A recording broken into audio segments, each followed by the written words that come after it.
Hello everyone, আজ বলবো হঠাৎ করে আপনার পিরিয়ড বন্ধ হয়ে যাওয়ার মূল কারণ কি। তবে প্রতিদিনের মতো একটাই অনুরোধ, ভিডিওটা স্কিপ না করে সম্পূর্ণটা দেখার জন্য। তো চলুন জেনে নেওয়া যাক।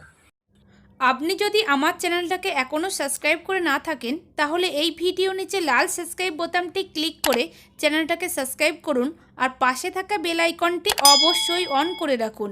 প্লিজ ফ্রেন্ড, এখনই সাবস্ক্রাইব করুন। আপনি যদি অবিবাহিত হয়ে থাকেন তাহলে বলা যেতে পারে পিরিয়ড বন্ধ হওয়াটা খুব একটা সমস্যা না। অনেকেরই এরকম হয়, বিয়ের পর নিয়মিত মিলিত হতে থাকলে ধীরে ধীরে ঠিক হয়ে যায়।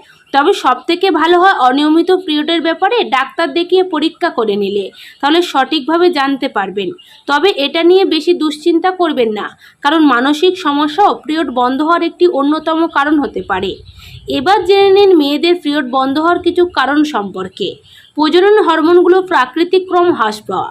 সাধারণত 30 দশকের শেষের দিকে মহিলাদের ডিম্বাশয় থেকে ইস্ট্রোজেন ও প্রোজেস্টেরন হরমোন তৈরি হওয়ার পরিমাণ কমে যায়। এই সময় ডিম্বাশয়ে ডিম্বস্ফোটন প্রক্রিয়াটি অনিশ্চিত হয়ে পড়ে, আর ডিম্বস্ফোটনের পর প্রোজেস্টেরন হরমোনের জোয়ার আসাটাও দুর্বল হয়ে যায়। ফলে সার্বিকভাবে এই সময় সন্তান ধারণ ক্ষমতা অনেকখানি কমে যায়। 40-এর দশকে এটা আরও একটা প্রকট আকার ধারণ করে। মাসিক চক্র অনিয়মিত হতে থাকে এবং নানাবিধ উপসর্গ সৃষ্টি হতে থাকে। এক পর্যায়ে মেয়েদের পিরিয়ড একেবারেই বন্ধ হয়ে যায়। জরায়ু অপসারণ বা হিস্টেরেক্টমি। বিভিন্ন কারণে মহিলাদের জরায়ু অপসারণ করে ডিম্বাশয় সংরক্ষণ করা হলে নিয়মিত মেয়েদের পিরিয়ড বন্ধ হলেও অন্যান্য লক্ষণ উপসর্গ উপশমিত হয় না।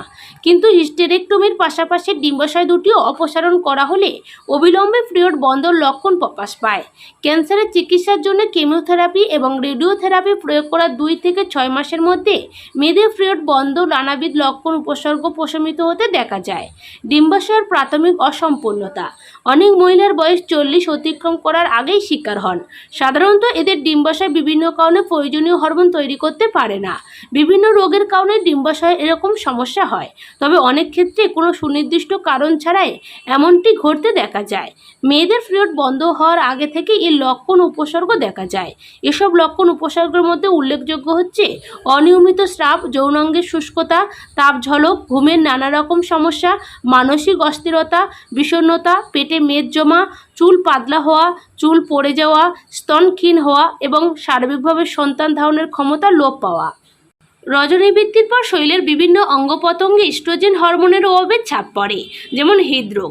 ইস্ট্রোজেন কমে যাওয়ার ফলে পিরিয়ড বন্ধ হওয়ার পর হৃদরোগের ঝুঁকি অনেক বেড়ে যায়।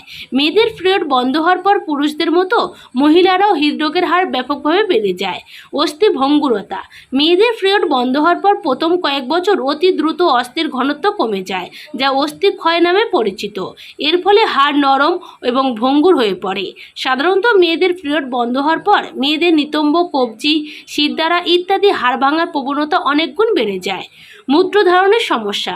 মেয়েদের পিরিয়ড বন্ধ হওয়ার পর মূত্রনালী এবং যৌনাঙ্গের আবরণী এবং ইলাস্টিক কলা অনেক দুর্বল হয়ে যায়, ফলে মূত্রথলিতে মূত্র ধরে রাখার ক্ষমতা কমে যায়। হাসি, কাশি কিংবা ভারী জিনিসপত্র ওঠানো নামানো করতে গেলেই অনেকের মূত্র নিঃসরণ হয়ে যায়। এছাড়া মেয়েদের পিরিয়ড বন্ধ হওয়ার সময় অনেক মহিলার ওজন বেড়ে যায়। এই জন্য এই সময় খাদ্য নিয়ন্ত্রণ করা এবং অতিরিক্ত ব্যায়াম করা উচিত। মেয়েদের পিরিয়ড বন্ধ হওয়া শনাক্ত করার জন্য তেমন পরীক্ষা নিরীক্ষার প্রয়োজন হয় না, তবে কোনো ধরনের সন্দেহ থাকলে বিভিন্ন হরমোনের মাত্রা নির্ধারণ করার প্রয়োজন হতে পারে। এছাড়া মেয়েদের পিরিয়ড বন্ধ হওয়ার সঙ্গে হৃদরোগ, হাড়ের সমস্যা ইত্যাদি জটিলতা রয়েছে কিনা তা শনাক্ত করার জন্য কিছু পরীক্ষা নিরীক্ষা করার প্রয়োজন হতে পারে। তো আশা করি পিরিয়ড বন্ধ হওয়ার কারণ সম্পর্কে জানতে পেরেছেন। ধন্যবাদ।